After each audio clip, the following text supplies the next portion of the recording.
Hello student, आज हम बात करने वाले हैं फूडर क्रॉप के अंतर्गत ओट यानी जई, चारे वाली फसलें। अच्छा, थोड़ी सी बात करते हैं कि जैसे क्वेश्चन पूछा जा सकता है। अब की वाला जो पेपर होगा, ठीक है ना, वो होगा बहुविकल्पी टाइप का। किस टाइप का? बहुविकल्पी। तो क्वेश्चन ये भी पूछा जा सकता है, किंग ऑफ फूडर क्रॉप पूछा जा सकता है। फूडर क्रॉप यानी कि चारे वाली फसलों का राजा कौन है भाई? तो जो राजा की बात कही जा रही है वो है बरसीम। क्या है? बरसीम है। अगर क्यून पूछ लिए, क्या queen? Queen of fodder crop कौन है भाई? यानी जो चारे वाली फसलों का जो राजा है वो तो हो गया आपका बरसिन। और रानी कौन है? तो वो है आपकी रिजका, जिसे बोलते हैं लूशन। इसको भी पढ़ना है, बरसीन भी पढ़नी है और रिजका को भी पढ़ना है। लेकिन अभी हम चर्चा करेंगे किसके। देखो, बहुत ज्यादा कुछ इसमें नहीं पढ़ना है, थोड़ी बहुत बातें पढ़नी है जो कि परीक्षा के दृष्टिकोण से आवश्यक है। ठीक है ना? तो देख लेते हैं scientific name. Botanical name must है, ठीक है ना। एविना सटाइवा, एविना सटाइवा, ठीक है ना, एविना सटाइवा। फिर उसके बाद अगर फैमिली की बात करें, ठीक है ना, फैमिली क्या होती है इसकी? तो पोएसी फैमिली से है, पोएसी फैमिली से है। ठीक है, फिर उसके बाद इसमें बात करते हैं क्रोमोजोम नंबर की बात कर लें तो 2n बराबर 42 होता है। कितना होता है? 42 होता है। फिर उसके बाद ओरिजिन की बात कर लें, उत्पत्ति स्थल क्या है इसका? तो एशिया माइनर है। क्या है? एशिया माइनर है। फिर उसके बाद अगर इसमें पुष्पक्रम इनफ्लोरेंसेस, इनफ्लोरेसेंस, पुष्प क्रम की बात की जाए तो क्या होता है? स्पाइक होता है। कैसा होता है? स्पाइक होता है। फिर इसमें फ्रूट टाइप की बात कर लें, यानी फल का प्रकार कैसा होता है? तो कैरियोप्सिस होता है। कैरियोसिस, SIS, कैरियोप्सिस होता है। ठीक है ना? ये तो कुछ बातें थी, ठीक है ना, जो कि मुख्य थी किसी क्रॉप के बारे में जानना। यानी कि कहने का मतलब उसका साइंटिफिक नेम क्या होता है, और फैमिली किस फैमिली से, गुणसूत्र संख्या क्या होती है, ओरिजिन क्या होता है। ठीक है ना? इन्फ्लोरेंसेस यानी पुष्पक्रम कैसा होता है, जो पुष्प का प्रकार होता है ना, वो कैसा होता है, और फ्रूट टाइप हो गया। इतनी बातें हो गई। ठीक, अब हम बात करेंगे इसमें कि यूज क्या है। क्या बात करते हैं? यूज की। ये पूछा जा सकता है, ये टर्म जो है इंपॉर्टेंट है, यूज। यानी कि ओट का जो यूज है, उपयोग क्या है, किस लिए करते हैं। तो भाई चारा वाली फसलें हैं तो चारे के लिए करते हैं, लेकिन चारे में किस किस रूप में करते हैं तो वो हमें देखना है। तो एक हो गया आपका हे, हे हो गया, साइलेज हो गया। इससे साइलेज भी बनाया जाता है। क्या बनाया जाता है? साइलेज। ठीक है, और क्या बनाया जाता है इससे? इसे हरे चारे के रूप में भी प्रयोग करते हैं, हरे चारे के रूप में भी प्रयोग करते हैं। ठीक है ना? किस रूप में? हरे चारे के रूप में भी प्रयोग किया जाता है। अच्छा, बात करते हैं इसमें कि अच्छा, चारे के रूप में इसे यूज क्यों किया जाता है? तो इसलिए किया जाता है क्योंकि इसमें जो प्रोटीन होती है, क्या प्रोटीन, यूज की बात की जाएगी तो प्रोटीन इसमें जो है, कहने का मतलब क्यों, जैसे कोई भी चीज होती है, कहा गया कि ये वस्तु जो है खाने में, कह दिया गया कि दूध जरूरी है। क्यों? तो क्योंकि मल्टीविटामिन कहा गया कहीं ना कहीं। तो इसी प्रकार जो आपका ओट है, जई है, ठीक है ना, तो उसमें कुछ कंटेंट होते हैं, जैसे प्रोटीन हो गया, फाइबर हो गया। इनका कंटेंट कितना होता है, ठीक है ना, तो इसके वजह से वो ज्यादा लाभकारी हो जाते हैं। जैसे प्रोटीन है, तो प्रोटीन कितना परसेंट पाया जाता है? तो प्रोटीन जो है 10 से 12% पाया जाता है। फाइबर की बात करें तो वो कितना पाया जाता है? फाइबर, फाइबर मतलब बोले तो रेशा, 23 से 32%, 22 से 32% लिख लीजिए। ठीक है ना? कितना होगा? 22 से 32% पाया जाता है। ठीक है, ये कुछ मस्ट थे। देखो, हम बता देंगे कौन कौन सा जरूरी जो परीक्षा में पूछा जा सकता है। उसके बाद फिर बात करते हैं क्लाइमेट की। तो क्लाइमेट की बात करते हैं तो किस क्लाइमेट का है भाई? देखो, रबी क्रॉप पढ़ रहे हैं तो ये कूल सीजन का होगा। किसका होगा? Cool season. ठीक है ना? ठंडी की फसल है तो कूल सीजन इसका जो है, कहने का मतलब क्लाइमेट होगा। ठीक है ना? कूल एंड ह्यूमिड हो सकता। ठीक है ना? फिर उसके बाद सॉइल की बात करते हैं। किसकी? सॉइल। सॉइल कैसे होनी चाहिए भैया? तो कोई भी कल्टीवेशन करते हैं तो आप लोमी सॉइल पढ़ते हैं। ठीक है ना? तो कैसे होती है? लोमी सॉइल होनी चाहिए। कैसे होनी चाहिए? लोमी सॉइल होनी चाहिए। ठीक है ना? अब बात, मृदा तो आपकी लोमी सॉइल हो गई, लेकिन उसका जो पीएच कितना होना चाहिए, जो पीएच रेंज होता है, ठीक है ना, पीएच रेंज इसका जो है 6.5 से 7.5 के बीच में होना चाहिए, 6.5 टू 7.5 होना चाहिए। कितना होना चाहिए? 6.5 टू 7.5 होना चाहिए, ठीक है ना। ये तो हो गई इसकी कुछ बातें।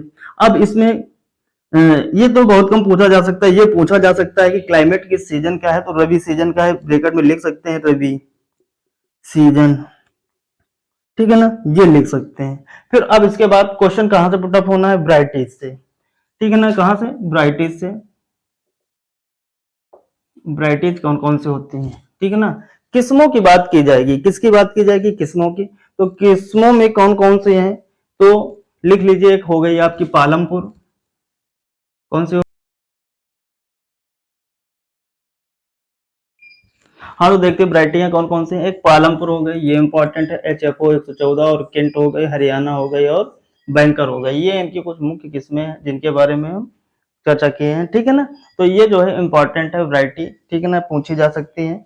फिर और उसके अलावा क्या पूछा जा सकता है इसमें? सीड रेट क्या होती है, ठीक है ना, पूछ लेते हैं। सीड रेट बताइए क्या? सीड रेट, सीड रेट यानी कि अगर हम जई बो रहे हैं, कहने का मतलब ओट की खेती करनी है, तो कहने का मतलब अगर हम दो पर्पज के लिए, अगर फूडर के रूप में कर रहे हैं, फूडर यानी चारे के रूप में, या ग्रेन दाने के रूप में, तो भाई दोनों में जो सीड रेट होता है उसमें अंतर आ जाता है। अगर फूडर के लिए हम प्रयोग करेंगे तो 100 किलोग्राम प्रति हेक्टेयर प्रयोग करते हैं। कितना प्रयोग करते हैं?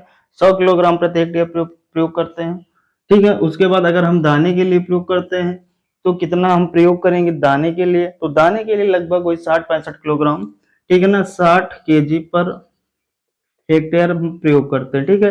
ये तो हो गए सीड रेट के बाद। फिर उसके बाद हम सोविंग टाइम की बात कर लेते हैं। सीड रेट जान लिया, अब क्या जानना है कि बुआई कब की जाती है। तो सोविंग टाइम, तो भाई जो रबी की ग्राफ है, तो कब से बुआई शुरू होती है? जब यानी रबी में बुआई होती है उसी दौरान होगा। तो वही अक्टूबर मिड से नवंबर मिड तक चलता है। मिड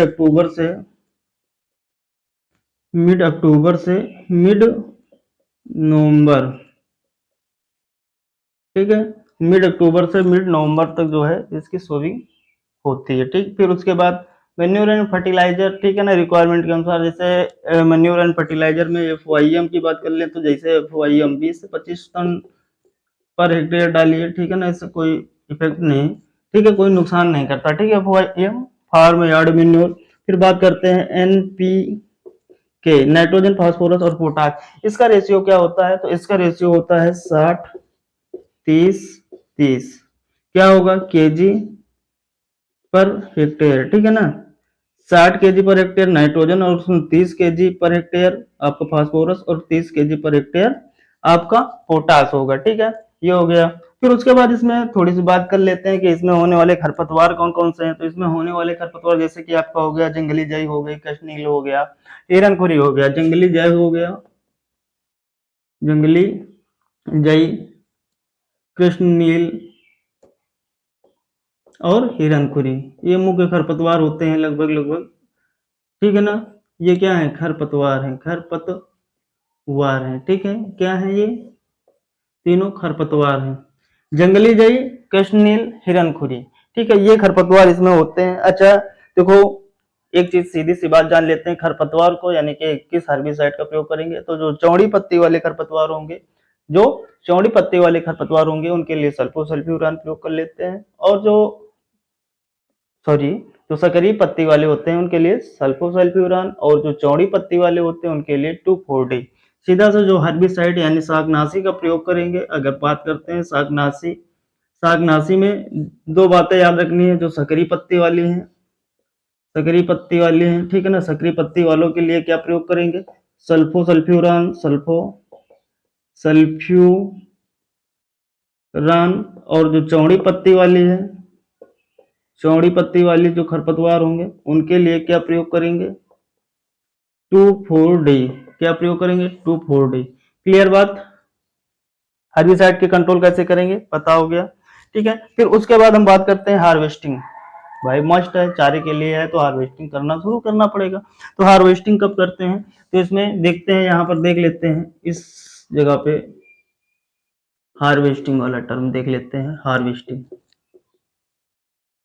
हार्वेस्टिंग, ठीक है। हार्वेस्टिंग की अगर बात की जाए तो इसमें जो कटाई होती है, जो पहली कटाई जो शुरू होती है कितने दिनों में होती है? 50 से 60 दिनों में शुरू हो जाती है। 50 से 60 दिनों, बुआई के डेज आफ्टर, ठीक है ना, बुआई से, ठीक है ना, 50 से 60 दिनों बाद। कब? यानी बुआई के 50 से 60 दिनों बाद जो है हम कटाई शुरू कर देते हैं, ठीक है। फिर इसमें हम बात कर लेते हैं एल्ड की, काहे की बात कर लेते हैं? एल्ड, देखते हैं एल्ड यहाँ पर जो हम हरे चारे के रूप में प्रयोग करते हैं वो कितना मिलता है? जैसे ग्रीन वाला, ठीक है ना, ग्रीन हरे चारे के रूप में कितना प्रयोग करते हैं, यानी सॉरी कितना उपज होता है हरे चारे के रूप में, कितना प्राप्त होगा? तो 30 से 60 टन, 30 से 60 टन प्रति हेक्टेयर। और हम दाने के पर्पज से, किसके पर्पज से? दाने के पर्पज से, तो 20 से 25 क्विंटल पर हेक्टेयर, ये ग्रेन के लिए है भाई, ठीक है ना। तो इतनी जो इंपॉर्टेंट बातें थी, ठीक है ना, इसमें से सबसे ज्यादा इंपॉर्टेंट क्या क्या चीजें हैं उसके बारे में हम देख लेते हैं। देखो इसमें आपको याद क्या क्या रखना है, ठीक है ना, क्योंकि एक या दो क्वेश्चन तो बनना ही बनना है, उसमें दो राय नहीं। एक तो ये जानिए ओट, ओट किस क्रॉप के अंतर्गत आता है? फूडर क्रॉप के अंतर्गत आता है, चारे वाली फसल है, ठीक है, पहली बात। दूसरा देखो ये भी इंपॉर्टेंट है, किंग ऑफ फूडर क्रॉप क्या है? बरसीम है। दूसरी बात, क्वीन ऑफ फूडर क्रॉप रिजिका है, ठीक है। ये दो क्लियर, दो में एक पूछा जाएगा। फिर उसके बाद इंपॉर्टेंट क्या? Botanical name, एविना sativa, family Poaceae, ठीक है। क्रोमोजोम नंबर उतना मस्ट नहीं है। ओरिजिन पूछा जा सकता है, ठीक है ना, क्या ओरिजिन क्या है? Asia minor. फिर उसके बाद ये दोनों पूछने वाले क्वेश्चन नहीं है। ये पूछा जा सकता है क्लाइमेट, कुल सीजन का, यानी रबी सीजन की फसल है, ठीक है। फिर उसके बाद इसमें क्या इंपॉर्टेंट है? यूज क्या होता है? तो इससे यूज क्या है? हे बनाते हैं, साइलेज के लिए किया जाता है, और हरे चारे के रूप में भी प्रयोग करते हैं। मोस्ट इंपॉर्टेंट, प्रोटीन कंटेंट कितना होता है? 10 से 12%। फाइबर ये भी इंपॉर्टेंट है, ठीक है ना, 22 से 32% पाया जाता है। फिर उसके बाद seed rate, seed rate important, fodder और ग्रेन दोनों का याद रखिएगा। फूडर जब हरे चारे के लिए प्रयोग करेंगे तो 100 किलोग्राम प्रति हेक्टेयर, और दाने के लिए प्रयोग किया जाएगा तो 60 किलोग्राम प्रति हेक्टेयर, ठीक है। फिर उसके बाद इसकी कुछ मुख्य वैरायटी, जैसे पालमपुर पूछी ही जाती है, पूछ लेते हैं, और केंट मोस्ट इंपॉर्टेंट है इसको, ठीक, केंट अधिकतर पूछी जाती है। बैंकर हो गई, ये भी इंपॉर्टेंट है, ठीक है। फिर उसके बाद सोइंग टाइम, सभी जाना है खरीफ में सोइंग टाइम क्या होता है? तो ये अक्टूबर नवंबर होता है, ठीक है। फिर और इसमें पूछा क्या जा सकता है? प्रोडक्शन पूछा जा सकता है, हरे चारे के रूप में कितना उत्पादित होता है, यानी कितना उत्पादन होता है? 30 से 60 टन पर हेक्टेयर, ठीक है।